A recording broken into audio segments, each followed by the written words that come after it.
아주 지극히 존중하고 존경하는 그런 분을 대하듯이 가족을 대하자, 이런 주제로 말씀드리겠습니다. 제가 이제 교육청의 장학사로 근무하면서 이제 승진을 하기 위해서 윗사람한테 아주 잘 보여야지 근무 성적을 잘 줘가지고 승진할 수 있게 되잖아요.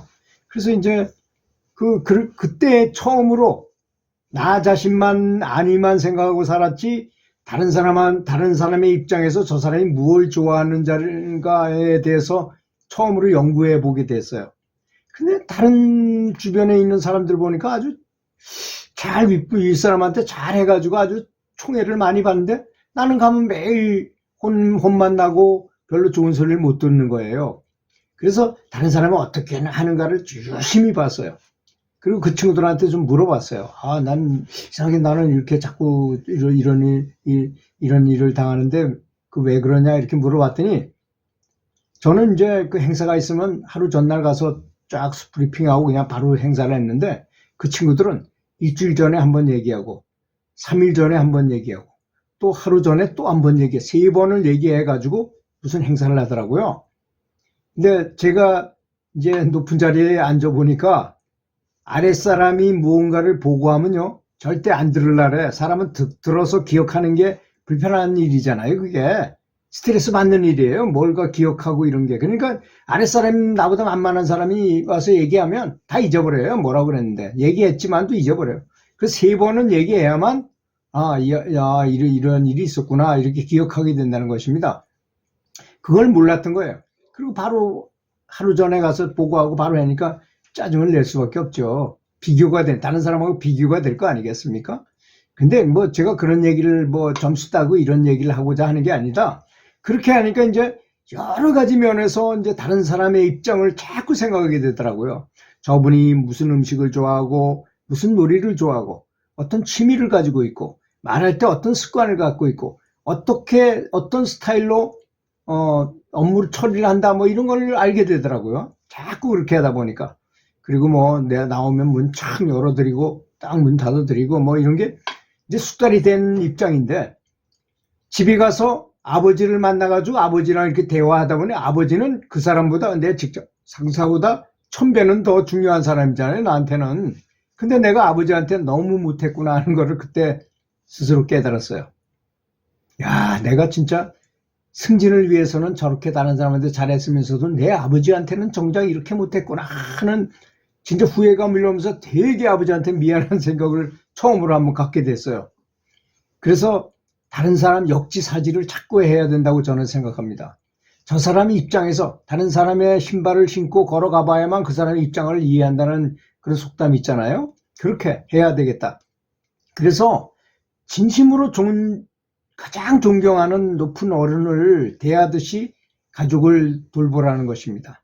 그래서 가족의 입장에서 우리 아들은 무슨 생각을 할고, 우리 딸은 무슨 생각하고, 우리 집사람은 무슨 생각을 하고, 아버지는 무슨 생각하고, 어머니는 무슨 생각할까를 그래서 그분의 입장에서 생각해 보라는 것입니다.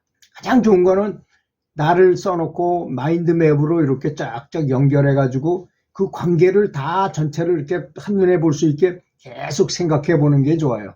그러면 이 사람은 이런 생각을 할 것이고 이 사람이 이렇다는 거를 그 전체적인 윤곽을 이렇게 알 수 있게 되잖아요. 그러면 전체를 딱 바라볼 수 있는 눈이 생겨요. 그런 게 굉장히 필요하다는 것이죠. 이렇게 가족을 잘 돌보는 것이 실제로 신에게 봉사하는 최상의 길이라 그랬었어요. 스승께서도 그렇게 말씀하셨어요. 가족을 잘 보는 게 신에게 봉사하는 최상의 길이라는 것입니다. 이제 마음으로부터 스스로 자유로워지고, 가족을 뭘로 생각하면 안 되죠? 가족을 내 소유물이 아니잖아요. 내 마누라 내 겁니까? 아닙니다. 절대로 아닙니다. 내 자식, 내 배로 낳았다 그래서 내 거라고요? 무슨 말씀이십니까? 신이 당신을 통해서 자식을 하나 신의 대리자로 당신이 교육을 시켜서 그 사람이 민주심으로 잘 살 수 있을 동안 잘 돌보라는 돌봄이 역할을 하는 것이 부모의 역할입니다. 왜 자식이 내 물건이라고 생각하세요?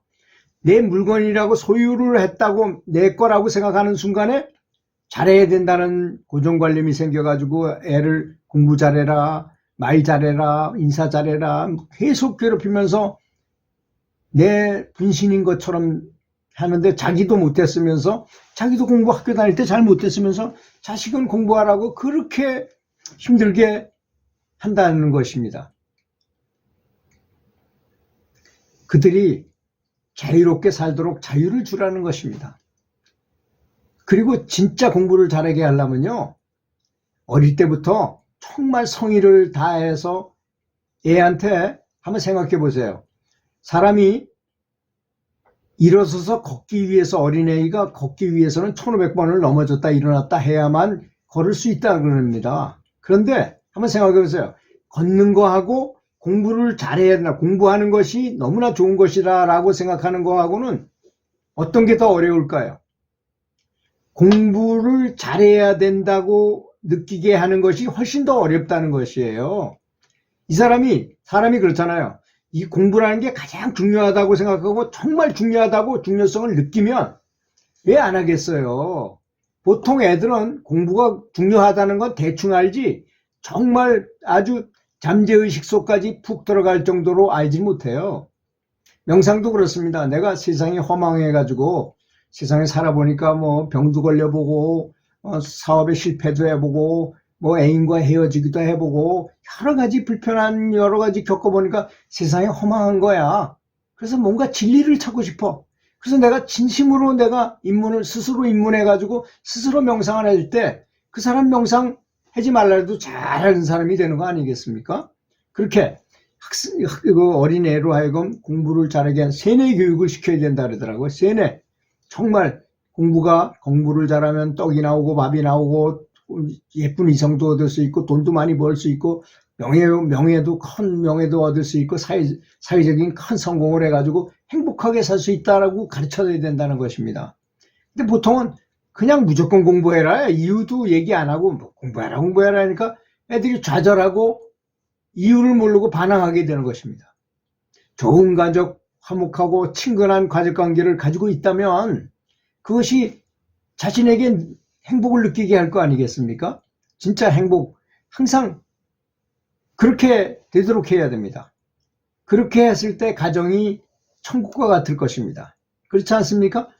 여러분, 이렇게 수행자가 명상을 하고 5개를 자기는 지키고 내면으로 깨달음을 얻었다 해도, 내가 깨달음을 얻었다 해도 친구는 다 필요하고요, 가정도 필요하고 온정과 사랑이 항상 필요한 것입니다. 그냥 다 없어지는 게 아니잖아요. 어디 깨달았는데 내가 혼자 어디로 갑니까? 그대로 살아야 돼요. 다른 거 하나도 없어요. 깨달은 건 깨달았지만 더 많이 사랑하고 더 많이 정성을 기울이고 더 많이 봉사하고 해야 될 거 아니겠습니까? 깨달았으면 오히려 그런 점을 이해해야 되는, 우리가 이런 생각을 해요. 내가 깨닫고 나면 모든 게 다 없습니다. 어떤 사람이 내 죽으면 다 끝난다 해가지고 자살을 하는 거나 비슷한 거예요. 그런 생각은. 그렇지 않습니까? 자살한다고 다 끝나나요? 자살하는 순간에 내 영체가 빠져나가서 자살했다는 그 죄 때문에 더 어두운 지옥으로 빠져나갈 뿐이잖아요. 정말 이해하고 공부하는 것밖에는 더 방법이 없어요. 공부를 많이 해야 되는 거. 그래서 이 가정이라고 하는 사랑스러운 보물, 정말 보물이잖아요. 가정은 보물입니다. 이걸 정성껏 정성을 다해서 돌봐야 한다는 것입니다. 특히 깨달은 후에는 세상에 아무것도 전혀 필요하지 않다고 생각하지 말라는 것입니다. 이거 스승님의 말씀이에요. 스승님은 크게 깨달은 큰 스승이면서 그런 말씀을 하신 거예요. 우리 보고 깨달은 남 다 필요치 않고 그런 게 아니다 이거야.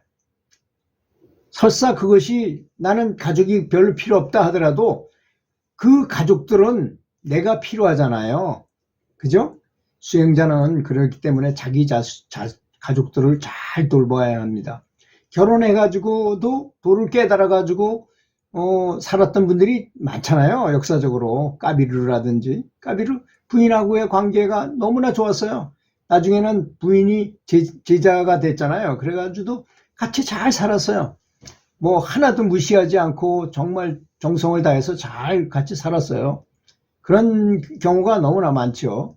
그래서 이와 같이 가족에게 헌신적이어야 한다는 것입니다. 그리고 가끔씩 떨어져서 살아보면 그래도 가정에 들어오면 참 가정의 행복해, 가정이 참 푸근하고 좋은 곳이다 하는 것을 느끼잖아요, 우리가. 당연히 그래야 된다는 것입니다. 그리고 이것을 일생 동안 계속 지속해야 한다는 것입니다.